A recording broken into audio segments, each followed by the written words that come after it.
तो आज मैं शेयर करने वाली हूँ एक कहानी जिसे सुनने के बाद शायद आप लोगों को विश्वास भी ना हो, लेकिन ये एक सच्ची घटना है। जो मरने के बाद भी अपनी ड्यूटी पूरी मुस्तैदी के साथ और निष्ठा के साथ कर रहा है।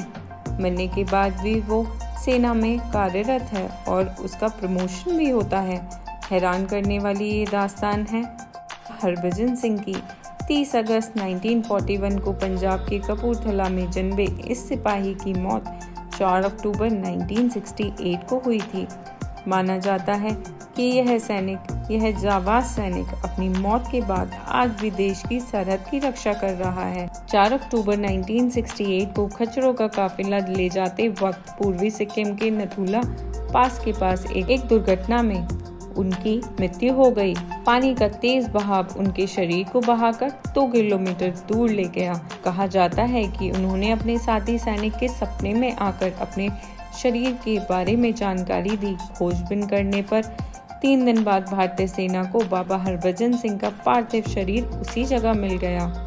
कहा जाता है कि सपने में ही उन्होंने इच्छा जाहिर की थी कि उनकी समाधि बनाई जाए। उनकी इच्छा का मान रखते हुए उनकी एक समाधि भी बनवाई गई। लोगों में इस जगह को लेकर बहुत आस्था थी, लिहाजा श्रद्धालुओं की सुविधा को ध्यान में रखते हुए भारतीय सेना ने 1982 में उनकी समाधि को 9 किलोमीटर नीचे बनवा दिया, जिसे अब बाबा हरभजन मंदिर के नाम से जाना जाता है। हर साल हजारों लोग यहाँ दर्शन करने आते हैं। उनकी समाधि के बारे में मान्यता है कि यहाँ पानी की बोतल कुछ दिन रखने पर उसमें चमत्कारिक गुण आ जाते हैं और इसका 21 दिन सेवन करने से श्रद्धालु अपने रोगों से छुटकारा पा जाते हैं।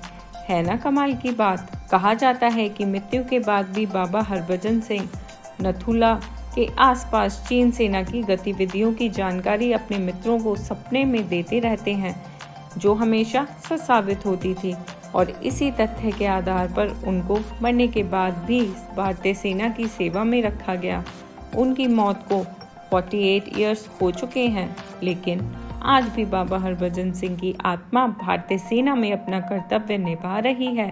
बाबा के मंदिर में बाबा के जूते और बाकी सामान रखा गया है। भारतीय सेना के जवान बाबा के मंदिर की चौकीदारी करते हैं और रोजाना उनके जूते पॉलिश करते हैं, उनकी वर्दी साफ करते हैं और उनका बिस्तर भी लगाते हैं। वहां तैनात सिपाहियों का कहना है कि साफ किए हुए जूतों पर भी कीचड़ लग जाती है और उनके बिस्तर पर सिलवटें भी देखी जाती हैं।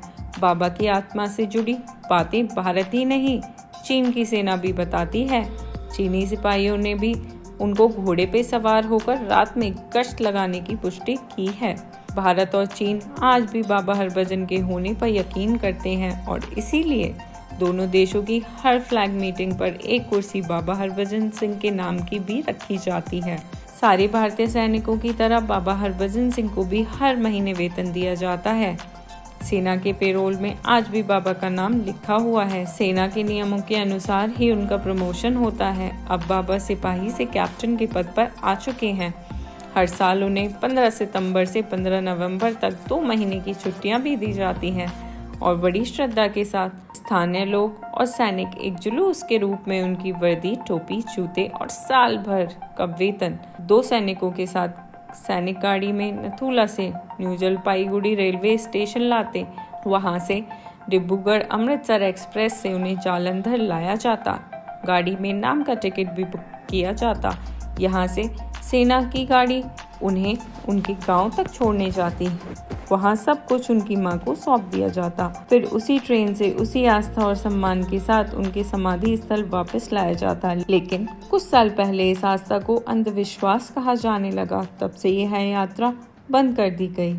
इस तरह की आस्था पर भले ही सवाल उठाए जाएं और अंधविश्वास कहा जाए, लेकिन भारतीय सैनिकों का मानना है कि उन्हें यहाँ से शक्ति की अनुभूति होती है।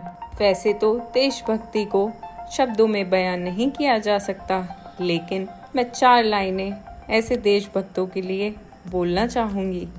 खुश नसीब हैं वो लोग जो वतन के काम आते हैं। वतन पर मरकर भी ये लोग अमर हो जाते हैं। सलाम करते हैं हम वतन पर मिटने वालों को।